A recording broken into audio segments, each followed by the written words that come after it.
After World War II, Japan went through a period of staggering economic growth due to an interventionist post-war government and foreign aid from the U.S. to prevent the rise of communism in Japan. The boom was characterized by a growing Japanese middle class, powerful unions, and guarantees of lifetime employment known as Shushin Koyo. In the 70s, Japan had the world's second largest gross national product, second only to the United States. The 1980s bubble was indicated by the ubiquity of Japanese electronics manufacturers in the computer industry. In fact, in the 1980s, Japan had a virtual monopoly in the semiconductor, circuit board, and computer component production industries. In the 80s, while American video game manufacturers such as Atari and Commodore crashed, Japanese manufacturers such as Nintendo, Sega, and Sony created a near monopoly on the relatively new video game market that still exists to this day, with only one of the major gaming companies today being American. Per capita, it had the highest gross national product. Economic growth briefly slowed down in the mid-1980s, but picked back up in 1987, averaging a 5% yearly growth for the rest of the decade.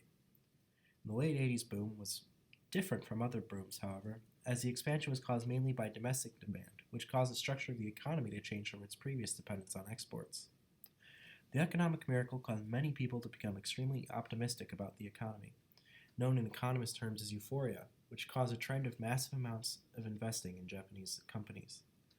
In 1985, the Plaza Accord was signed, which caused the Japanese yen to increase value against the dollar at an insane speed. This caused investment capital to flood into Japan while the dollar stagnated. The Bank of Japan therefore lowered interest rates and used a policy called monetary easing to stimulate further investment, which started to form the economic bubble. The stock market continued to soar. Land value increased exponentially. Speculation was through the roof. The price of land in Tokyo alone was at the time worth more than the entire land mass of the United States of America.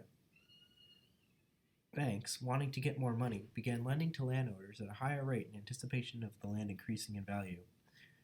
Of course, there was very little risk assessment or management. By 1991, land and asset values could not rise any higher. The bubble was discovered and the Bank of Japan decided to take measures against it to prevent an economic disaster.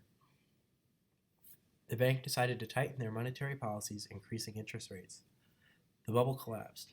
The Japanese stock market lost over half its value in less than a year. Land value crashed similarly. The loans previously given to the landowners went bad. This decimated the banking system in Japan in a way not very different from the U.S. housing loan crisis in the late 2000s.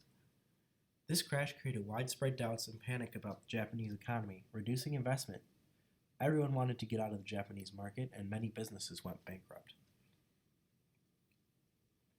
The social and economic consequences are still visible to this day. Divorce rates skyrocketed as financial despair dragged on. This despair also caused an enormous uptick in suicides in a country already known for its high rates of suicide. Personal bankruptcies and layoffs of middle-aged workers deeply troubled families and children.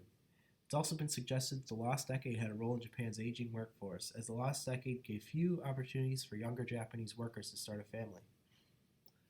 It took 2 decades for the economy to return the way it was in the 1970s. This time is known to historians and economists as the lost decade. To this day, Japan has not fully recovered from the bubble and crash. Massive amounts of money the bank and the government of Japan pumped and continue to pump in the economy in an attempt to recover has ballooned severely.